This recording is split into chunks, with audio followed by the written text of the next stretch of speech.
ఓట్ల తొలగింపుపై అధికార యంత్రాంగం కదిలింది. ఓటర్ల అనుమతి లేకుండా కుప్పలు తెప్పలుగా వచ్చిన దరఖాస్తుల సంగతి తేల్చాలని పోలీస్ స్టేషన్లో ఈసీ అధికారులు ఫిర్యాదు చేశారు. మరింత సమాచారాన్ని అనంతపురం నుంచి మా ప్రతినిధి శివారెడ్డి అందిస్తారు. శివారెడ్డి, చెప్పండి.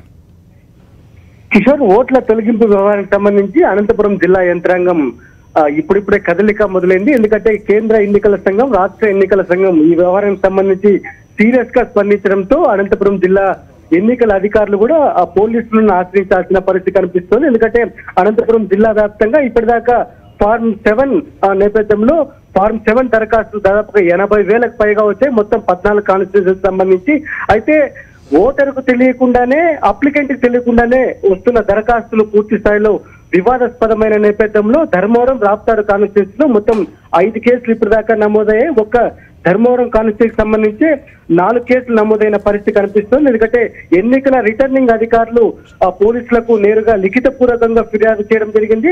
ఆ నేపథ్యంలోనే ధర్మవరం టౌన్, అదేవిధంగా ధర్మవరం రూరల్, బత్తలపల్లి, తాడిమరి ఈ 4 పోలీస్ స్టేషన్లలో ఇప్పటికే కేసులు నమోదయ్యాయి. మరోవైపు రాప్తాడు కాన్స్టిట్యూన్సీకి సంబంధించి చెన్నై కొత్త పోలీస్ స్టేషన్ లో నమోదైంది. మొత్తం 465, 466, 177, 182 ఐపీసీ, అదేవిధంగా 65 ఐటీ యాక్ట్ కింద ఈ కేసులు నమోదు అయ్యాయి మొత్తం. ఎందుకంటే డాటా చోరీ జరిగిందని ఇప్పటికే పూర్తి స్థాయిలో తెలంగాణ పోలీసులు ఇన్వెస్టిగేషన్ చేస్తున్న నేపథ్యంలో ఇక్కడ ఏ స్థాయిలో ఏ ఇంటర్నెట్ షాప్ నుంచి దరఖాస్తులు అందే, తర్వాత దీని వెనుక ఎవరున్నారు అని దానిపైన పోలీసులు ఇన్వెస్టిగేషన్ చేయాల్సిన అవసరం ఉంది. ఎందుకంటే ఒక రాప్తాడు కాన్స్టిట్యూన్సీ లో దాదాపుగా 10,000 నుంచి 14,000 అప్లికేషన్లు దాకా వచ్చాయి. అదేవిధంగా ధర్మవరం కాన్స్టిట్యూన్సీకి సంబంధించి 10,585 ఫార్మ్ 7 ఓట్ల తొలగింపు పేరుతో ఉన్నాయి. అయితే వీటికి సంబంధించి వైఎస్ఆర్ కాంగ్రెస్ పార్టీ నేతలు, కార్యకర్తలు, అదేవిధంగా సానుభూతి పరుల ఓట్లను తొలగించేందుకే దరఖాస్తులు వెళ్ళినట్లు ఇప్పటికే ఆ పార్టీ నేతలు చాలా స్పష్టంగా ఆరోపించిన నేపథ్యంలో పోలీసులు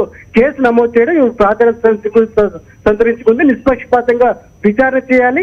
ఏ కంప్యూటర్ నుంచి, ఏ ఐపీ అడ్రస్ నుంచి వచ్చిందో వారిపైన క్రిమినల్ కేసు నమోదు చేయాలని వైఎస్ఆర్ కాంగ్రెస్ పార్టీ కూడా డిమాండ్ చేస్తూ ఉంది. Kishore, thank you Sivareddy.